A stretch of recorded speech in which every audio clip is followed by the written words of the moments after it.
नमस्कार दोस्तों, कलयुग के चमत्कार संतों की वाणी में आप सबका स्वागत है।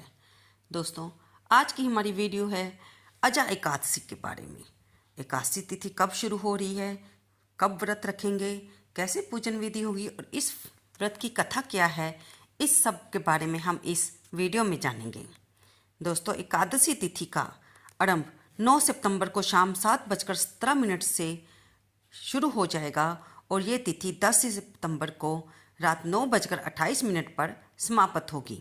अजा एकादशी व्रत का पारण 11 सितंबर को किया जाएगा और व्रत के पारण का समय सुबह 6:04 से लेकर सुबह 8:33 तक रहेगा। दोस्तों, हम आपको ये बता दें कि अजा एकादशी का हिंदू धर्म में बहुत महत्व है। इस दिन भगवान श्री हरि की उपासना करने के साथ ही भगत उन्हें प्रसन्न करने के लिए भी व्रत रखते हैं। यूँ तो सभी एकादशी व्रत भगवान विष्णु को ही समर्पित होते हैं। मान्यता है कि इस व्रत को करने से श्री हरि प्रसन्न होते हैं और सभी की मनोकामनाएं पूरी करते हैं। हर माह में 2 बार एकादशी आती है, एक शुक्ल पक्ष में और एक कृष्ण पक्ष में। भाद्रपद मास के कृष्ण पक्ष में पड़ने वाली एकादशी को अजा एकादशी के नाम से जाना जाता है। आइए अब जानते हैं इसकी पूजा विधि के बारे में। इसमें हमें पूजा सामग्री चाहिए श्री कृष्ण या श्री विष्णु भगवान या श्री राम जी का चित्रपट, जो भी आपके घर में श्री हरि के अवतार का चित्र है, या अगर आपने लड्डू गोपाल की सेवा ली हुई है तो उनके स्वरूप को अभिषेक करें, और नहीं तो चित्रपट पर ही पुष्प, नारियल, सुपारी, फल, लौंग, धूप, दीप, घी, पंचामृत, अक्षत, तुलसी दल, चंदन, मिष्ठान से पूजा करें। अब हम जानेंगे कि इनके व्रत रखने के लिए इसमें नियम क्या क्या हैं। सुबह जल्दी उठकर स्नान आदि से निवृत्त हो जाएं, घर के मंदिर में दीप प्रज्वलित करें, भगवान विष्णु का गंगा जल से अभिषेक करें, भगवान विष्णु को पुष्प और तुलसी दल अर्पित करें। अगर संभव हो तो इस दिन व्रत भी रखें। फिर भगवान की कथा सुनें, फिर भगवान को आरती करके भोग लगाएं। इस बात का विशेष ध्यान रखें कि भगवान को सिर्फ सात्विक चीज़ों का भोग लगाया जाता है और भगवान विष्णु के भोग में तुलसी दल जरूर शामिल करें, क्योंकि इसके बिना भगवान विष्णु भोग ग्रहण नहीं करते हैं। इस पावन दिन भगवान विष्णु जी के साथ माता लक्ष्मी जी की भी पूजा करें और भगवान के महामंत्र ओम नमो भगवते वासुदेवाय का अधिक से अधिक ध्यान करें। दोस्तों, हम इसके साथ आपको एक बात और भी बता दें कि कुछ लोग द्वादशी युक्त तिथि का भी व्रत रखते हैं। तो ये द्वादशी युक्त तिथि सोमवार को पड़ रही है। अगर आप उस दिन भी एकादशी का व्रत रखना चाहते हैं तो आप रख सकते हैं, क्योंकि सन्यासी लोग मानते हैं कि जब द्वादशी तिथि से युक्त व्रत आए तो वो ज़्यादा फलदायी होता है। अब हम एकादशी तिथि की कथा सुनेंगे। इसके साथ ही हम आपको बता दें कि खाटू श्याम मंदिर में कल रविवार को 10 सितंबर में एकादशी का व्रत रखा जाएगा और वृंदावन वन के कुछ मंदिरों में व्रत 11 सितंबर को रखा जाएगा। आइए अब सुनते हैं अजा एकादशी व्रत की कथा, क्योंकि किसी भी कथा के बिना ये व्रत संपूर्ण होता ही नहीं है। समस्त पापों और कष्टों को नाश करके हर प्रकार की सुख समृद्धि प्रदान करता है भाद्रपद मास के कृष्ण पक्ष की इस अजा एकादशी का व्रत। आज भगवान विष्णु के उपेंद्र स्वरूप की पूजा आराधना की जाती है। व्रत और पूजा का विधान तो सभी एकादशियों का एक ही है और इसमें एक एकादशी भी इसका अपवाद नहीं है। धर्मराज युधिष्ठिर ने विनय पूर्वक भगवान श्री कृष्ण से कहा, हे देवकी नंदन, अब मुझे आप भाद्रपद मास की अजा एकादशी के व्रत के बारे में बतलाइए। इसके नाम, विधान, महात्म्य के बारे में जानने की मेरी बहुत ही इच्छा है।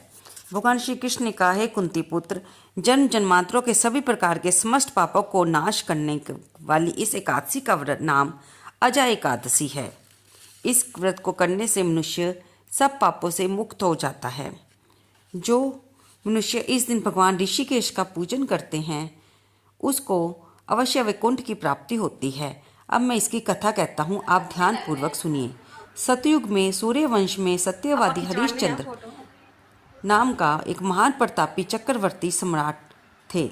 एक बार उन्होंने अपना संपूर्ण राज्य राजऋषि विश्वामित्र को दान कर दिया और दक्षिणा चुकाने के लिए अपनी पत्नी, पुत्र तथा स्वयं को दास के रूप में बेच दिया।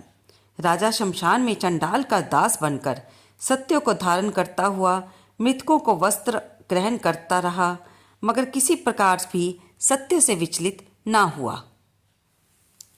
कई बार राजा चिंता के समुद्र में डूबकर अपने मन में विचारने लगता कि मैं कहाँ जाऊं, क्या करूं जिससे मेरा उद्धार हो। इस प्रकार राजा को कई वर्ष बीत गए। एक दिन वह इसी तरह चिंता में बैठा हुआ था तो वहां पर गौतम ऋषि आए। राजा ने उनको प्रणाम किया और अपनी दुख भरी गाथा सुनाई कि कैसे वे अपने परिवार से भी दूर हो गए हैं और चंडाल का काम कर रहे हैं। राजा की बातें सुनकर गौतम ऋषि ने कहा, हे राजन, आज से 7 रोज बाद भाद्रपद मास के कृष्ण पक्ष की अजा नाम की एकादशी आएगी। तुम विधि पूर्वक उसका व्रत करो। इस व्रत के पुण्य के प्रभाव से तुम्हारे समस्त पाप नष्ट हो जाएंगे। राजा ने गौतम ऋषि के कहे अनुसार एकादशी व्रत आने पर विधि पूर्वक व्रत व जागरण किया। उस व्रत के प्रभाव से राजा के समस्त पाप नष्ट हो गए। आकाश में बाजे बजने लगे और पुष्पों की वर्षा होने लगी। ब्रह्मा, विष्णु, शिव तथा इंद्र आदि देवता भी उनके सामने आकर उपस्थित हो गए। अपने मृतक पुत्र को जीवित और अपनी स्त्री को वस्त्र तथा आभूषणों से राजा ने युक्त देखा। ये सब भगवान की कृपा थी, क्योंकि उन्होंने एकादशी का व्रत रखा था। राजा को व्रत के प्रभाव से अपना राज्य पुनः मिल गया और वह इस लोक में भी सभी सुखों को भोग कर अंत में सब परिवार स्वर्ग को गए। अंत में भगवान श्री कृष्ण ने कहा, हे युधिष्ठिर, ये सब अजा एकादशी के प्रभाव से ही हुआ था। जो मनुष्य विधि पूर्वक इस व्रत को करते हुए रात्रि जागरण करते हैं, उनके समस्त पाप नष्ट होकर अंत समय में स्वर्ग लोक की प्राप्ति होती है। इस एकादशी की कथा के श्रवण मात्र से ही अश्वमेध यज्ञ का फल मिलता है। तो दोस्तों, ये थी सारी अजा एकादशी व्रत की पूजन विधि कथा।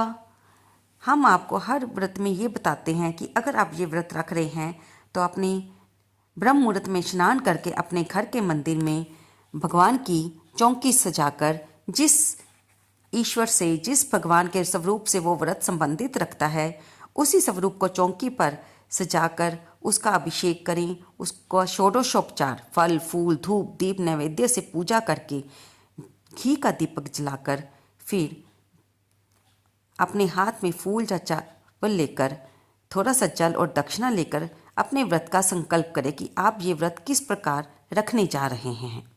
फिर अपने नाम, अपने माता पिता का नाम, अपने पति का नाम अगर आप विवाहित हैं, फिर अपने गोत्र का नाम, अपने क्षेत्र का नाम जहाँ पर आप रह रहे हैं, फिर दिन का नाम उच्चारण करके भगवान से प्रार्थना करते हुए आपने निर्जला व्रत रखना है या फलाहार व्रत रखना है, इसका संकल्प लें और फिर वो जल को पृथ्वी पर छोड़ दें और जो दक्षिणा आपने हाथ में रखी है उसे किसी ब्राह्मण को या मंदिर में जाकर वहाँ दान पेटी में डाल दें। फिर व्रत की कथा को पढ़ें और सुनें।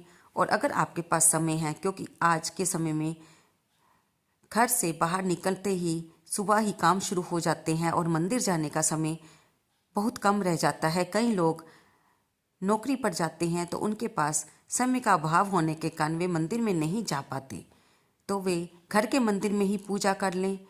अगर आपके पास समय है तो अपने घर के पास के मंदिर में जाकर वहाँ पर भी घी का दीपक जलाकर प्रभु को तिलक लगाकर वहाँ पर भी भगवान के सामने व्रत के बारे में संकल्प लेकर आप व्रत कथा को पढ़ सकते हैं या सुन सकते हैं। और उसके बाद भगवान की ओम जय जगदीश हरे आरती कीजिए और शाम को भी इसी प्रकार घर के मंदिर में या घर के साथ वाले मंदिर में जाकर दीपक जलाकर भगवान से प्रार्थना करें। शाम को भी इसी प्रकार भगवान के आगे घी का दीपक जलाकर फूल चढ़ाकर व्रत की कथा पढ़ें और आरती के बाद क्षमा प्रार्थना अवश्य करें। भगवान को तुलसी दल डालकर भोग अर्पित करें।